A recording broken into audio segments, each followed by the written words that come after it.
নমস্কার বন্ধুরা, বাংলার বাড়ি প্রকল্প নিয়ে এই মুহূর্তে বিগ আপডেট উঠে আসছে। তো ইতিমধ্যে আজকে কিন্তু নন্দীগ্রামের সভা থেকে বাংলার বাড়ি নিয়ে যারা যারা নতুন আবেদন করবেন সেই নিয়ে কিন্তু বিরাট ঘোষণা করা হয়েছে কারা কারা পাবে। এবং আপনি যদি যোগ্য হয়ে থাকেন আর এবার আপনার টাকা না দেওয়া হয় তাহলে আপনি কি করবেন, অর্থাৎ আপনি বহুদিন থেকে আবেদন করছেন এবং আপনার টাকা দেওয়া হচ্ছে না।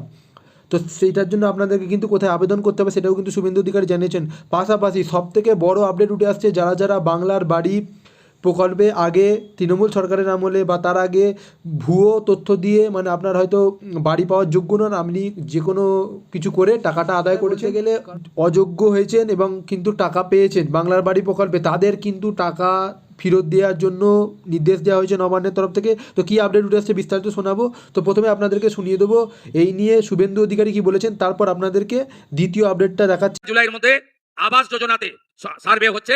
আপনারা যারা এতদিন প্রধানমন্ত্রী আবাস যোজনা থেকে বঞ্চিত হয়েছেন তারা প্রধানমন্ত্রী আবাস যোজনায় নাম নথিভুক্ত করতে পারবেন। স্বচ্ছতার সঙ্গে সার্ভে হবে এবং আপনি যদি ওই সার্ভেতে বঞ্চিত মনে করেন তাহলে একটি টোল ফ্রি নাম্বার আমরা চালু করেছি, আপনার সরকার আপনার পাশে। সেখানে আপনারা ফোন করে সরাসরি আপনার অভিযোগ জানাতে পারবেন, আমরা যথাযথভাবে বিবেচনা করব। আমাদের অনেক পরিকল্পনা আছে, সেই পরিকল্পনা অনুযায়ী আমরা ধীরে ধীরে দেখুন বলা হচ্ছে কোন নিউজ পেপারের তরফ থেকে বলা হয়েছে, সংবাদ প্রতিদিন। তো আজকে কিন্তু 15ই জুন, এখানে কিন্তু বলা হয়েছে বেআইনিভাবে বাংলার বাড়ির সুবিধা অর্থ ফেরাবে 10,000 উপভোক্তা, অর্থাৎ 10,000 উপভোক্তার লিস্ট কিন্তু পাবলিশ করে ফেলেছে, অর্থাৎ সরকারের কাছে তথ্য কিন্তু ইতিমধ্যেই চলে এসেছে। তো কী বলা হয়েছে দেখুন, তালিকা তৈরি কাজের চলছে জেলায় জেলায়। নবান্ন সূত্রের খবর, প্রায় 10,000 উপভোক্তাকে ইতিমধ্যেই চিহ্নিত করা হয়েছে। তাদের কেউ সরকারি নিয়ম লঙ্ঘন করে বাড়ি নিয়েছিলেন, কোথাও আবার একজনের নামে একাধিক বাড়িও রয়েছে, তারাও এই শিল্পের যে প্রকল্প আছে সেই প্রকল্পের সুবিধা নিয়েছে। গোটা তালিকা এবার ঝাড়াই বাছাই করে, আর উল্লেখ্য প্রথম ধাপে 12 লক্ষ উপভোক্তা এই প্রকল্পে 1,20,000 টাকা করে পেয়েছেন, তাদের টাকা কিন্তু ফেরত নেওয়া হবে, সেটাই কিন্তু আপডেট পাওয়া যাচ্ছে। তো এরপর কী বলা হচ্ছে দেখুন, দ্বিতীয় ধাপে আরও 16 লক্ষ মানুষকে এই বাড়ি দেবে বলে প্রথম ধাপে 60,000 টাকার বাংলার বাড়ি প্রকল্পের বেআইনি সুবিধা নিয়েছেন তাদের এবার সেই অর্থ ফেরাতে হবে সরকারকে। অর্থাৎ যারা সুবিধা নিয়েছেন টাকা পেয়েছেন তাদের কিন্তু সরকারকে টাকা ফেরাতে হবে। পালা বদলের পর গোটা প্রক্রিয়াকে নিয়েই তদন্তের নির্দেশ দেওয়া হয়েছে নবান্নের তরফ থেকে। অর্থাৎ এই যে জিনিসগুলো চলছিল এটা নবান্ন আগে থেকেই জানতো, কিন্তু সরকারের সহায়তা তখন কিছু করতে পারে না। বর্তমানে কিন্তু সরকার চেঞ্জ হয়েছে এবং নতুন জিনিস তৈরি হচ্ছে, অর্থাৎ টাকা ফেরত দিতে হবে। তো এখানে কি বলা হয়েছে দেখুন, এক আধিকারিকের কথায় প্রথম ধাপের থেকে দ্বিতীয় ধাপে বেশি বেআইনিভাবে বাড়ির প্রাপকের সংখ্যা বেশি। নতুন সরকার ক্ষমতায় আসার পর বাংলা বাড়ির প্রকল্পে বেআইনি সুবিধা নিয়েছেন যাদের, তাদের তালিকা প্রস্তুত করার নির্দেশ দেওয়া হয়।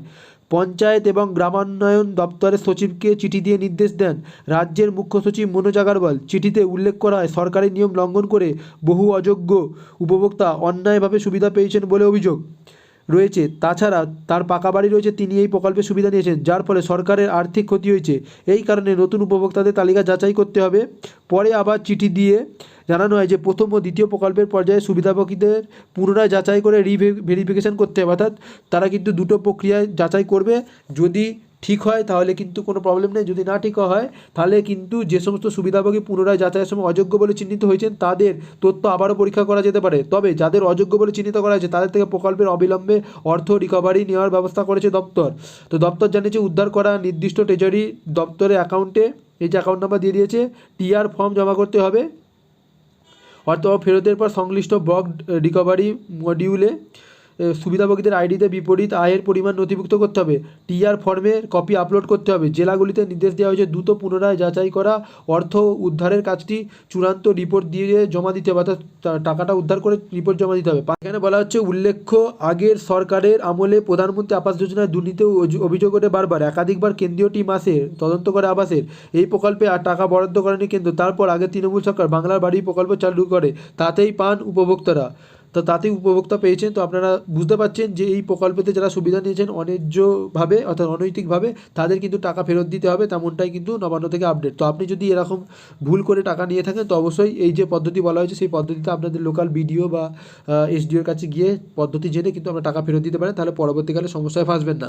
নাহলে কিন্তু পরবর্তীকালে আপনার কিন্তু আইনত ব্যবস্থা নেওয়া হতে পারে। তো তেমন যদি আপডেট উঠে আসছে। ধন্যবাদ।